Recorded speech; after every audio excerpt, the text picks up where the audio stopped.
우선 저 자신부터 존경하는 김재순 전 의장님, 또 김수환 의장님, 여러 어르신들이 계신데 제가 아까 말씀드린 대로 축하의 말씀 개인적으로 나중에 해주시기 부탁드리겠습니다. 죄송합니다. 네, 그러면 축사 마지막으로 평소 소속 이철성 선생님을 존경하고 당신의 반국 호국 노선을 적극 지지해온 언론계의 중진 조갑재닷컴 대표 축사를 부탁드리겠습니다. 여러분 박수로 맞이해주십시오.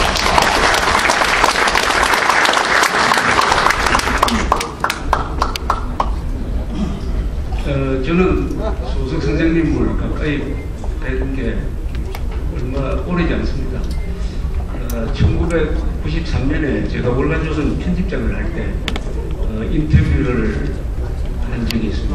그때 소석 선생님께서 굉장히 비관적으로 말씀을 하셨습니다.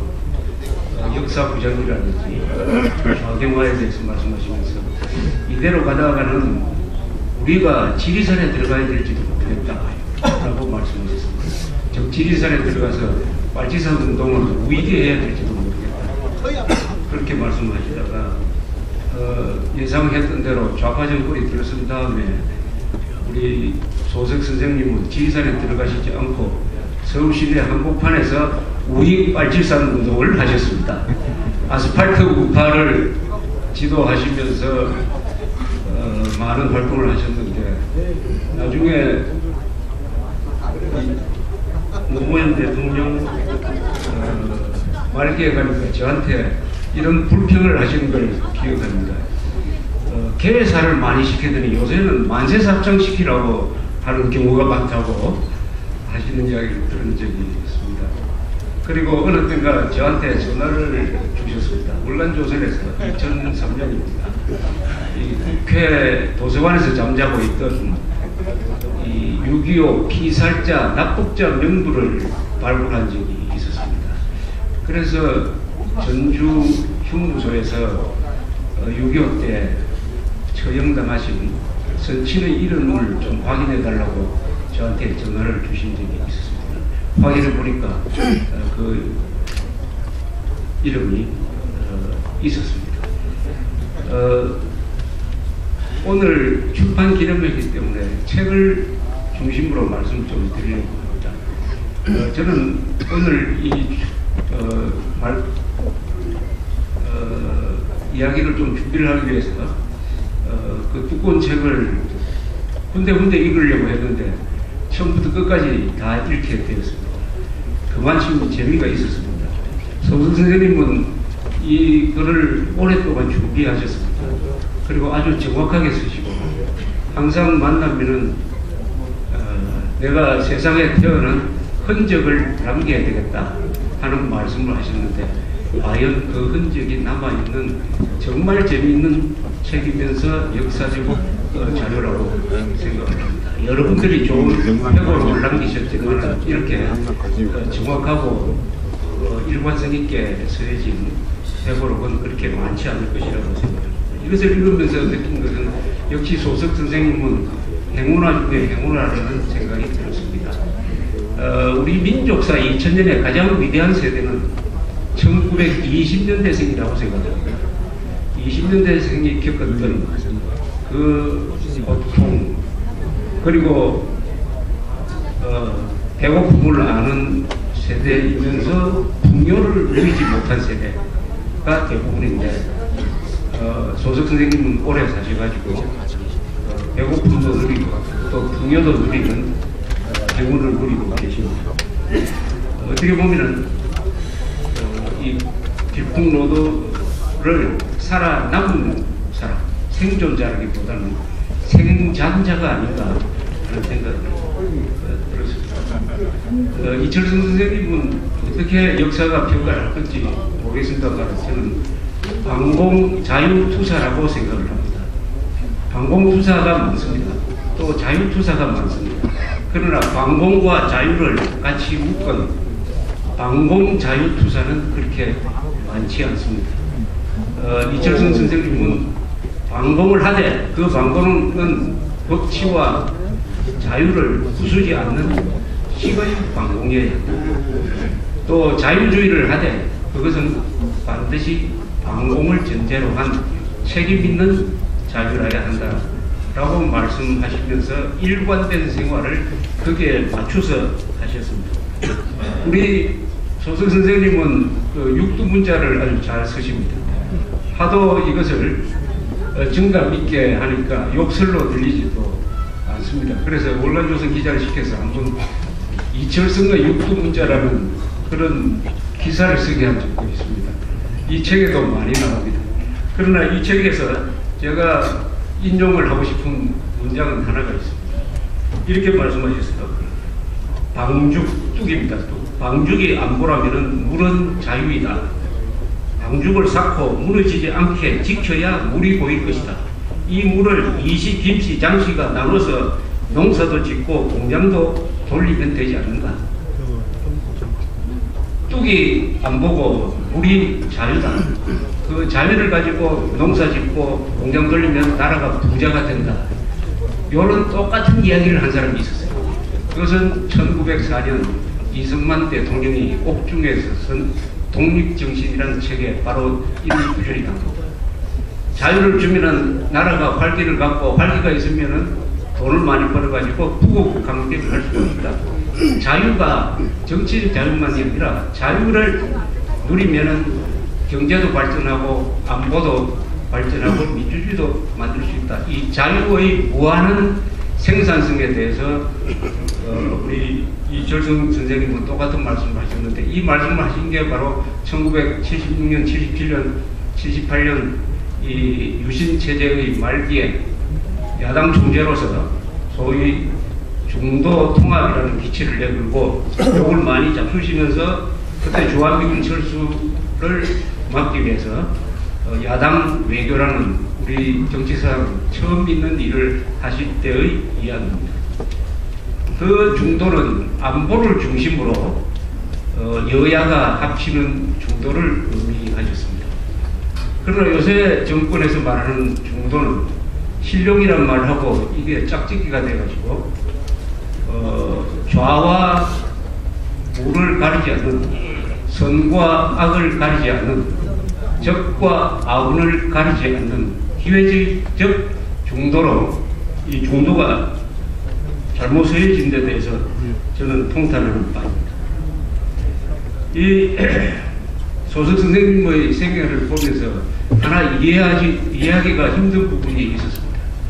6탄으로 이승만 대통령의 극우 활동을 지지하셨으나 이승만 대통령이 권위주의로 나가니까 야당의 몸을 담고 선두에서 대여 이승만 투쟁을 하신 분이 지금은 가장 열심으로 어떻게 보면 좀 애처로울 정도로 이승만 대통령의 재평가, 이승만 대통령의 현창 작업을 하고 계십니다.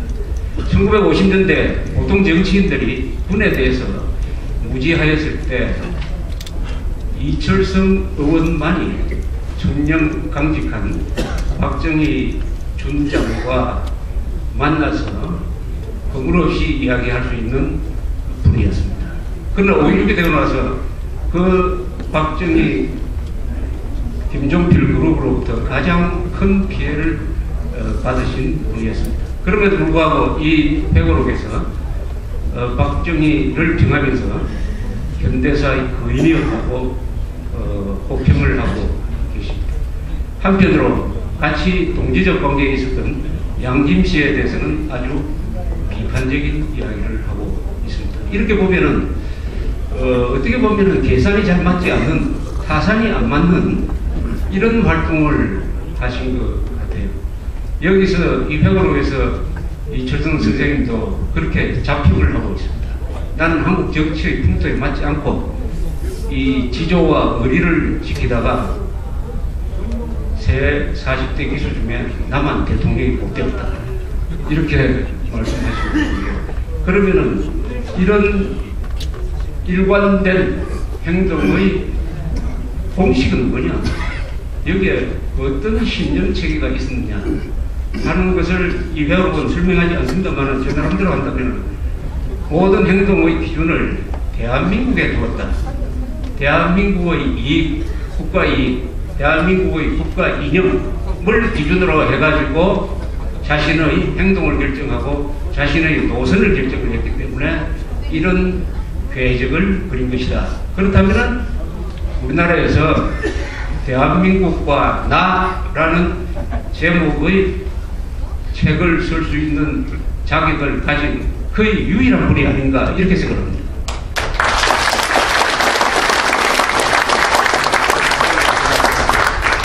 소설 선생님은 아주 아래 사람을 대할 때도 예절을 잘 갖추시는 분이고 그런 점에서 좀 어렵기도 하고 그렇습니다만 가끔 아주 거친 말씀을 하실 때도 있는데 제 기억으로는 2008년 12월에 연말에 있었던 반탁 기념대회에서 하신 말씀이 기억이 납니다.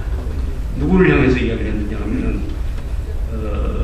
다수 국민들을 향해서 별놈의 보수, 헌법을 보고 그놈의 헌법, 국군은 인생 썩히는 곳, 한미연합사 해체를 반대하는 노병들을 보고 미국 바지 가랭이 잡고 늘어지는 사람, 이렇게 악담을 한 사람을 보고 소설 선생님이 일관을 하신 문장이 있습니다. 조국의 역사도 모르는 상놈의 정권이고 장돌뱅이 대통령이다.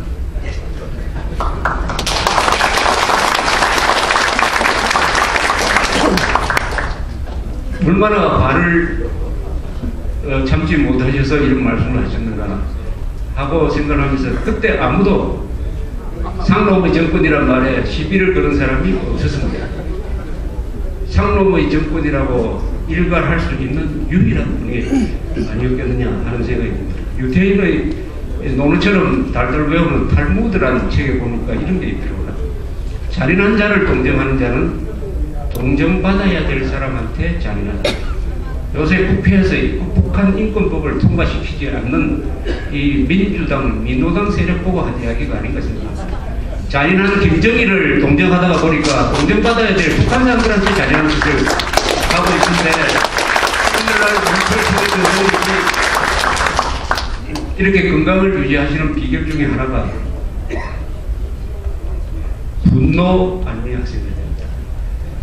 사람이 나이가 먹으면 사랑하는 마음과 화가 나는 마음이 적당히 균형을 맞춰야 오래 사신다고 하는데 아직도 은퇴가 없는, 어떻게 보면은 소설 선생님은 지금 1988년에 정계를 은퇴한 이후에 약 23년 동안 제2의 황금기를 살고 계시는 퇴역이 없는 현역인 것 같습니다. 현역. 바로 소설 선생님이 가슴에 품고 계시는 이 분노가 다 모아져서 다음에 100세 잔치를 할 때는 반드시 평양에서 이루어지기를 바랍니다.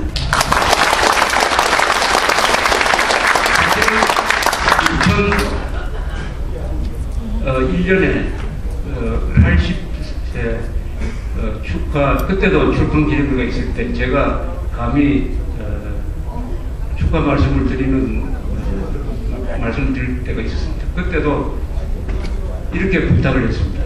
90 생신 때도 한 번 더 기회를 주시면 고맙겠다고. 그런데 우리 소설 선생님이 잊지 않으시고 이런 기회를 주셨습니다. 앞으로 100세 생신 축하회는 그때 저 나이가 77이 되는데 77살 때는 조갑재라는 사람이 다시 마이크를 잡도록 해주시면 대단히 감사합니다.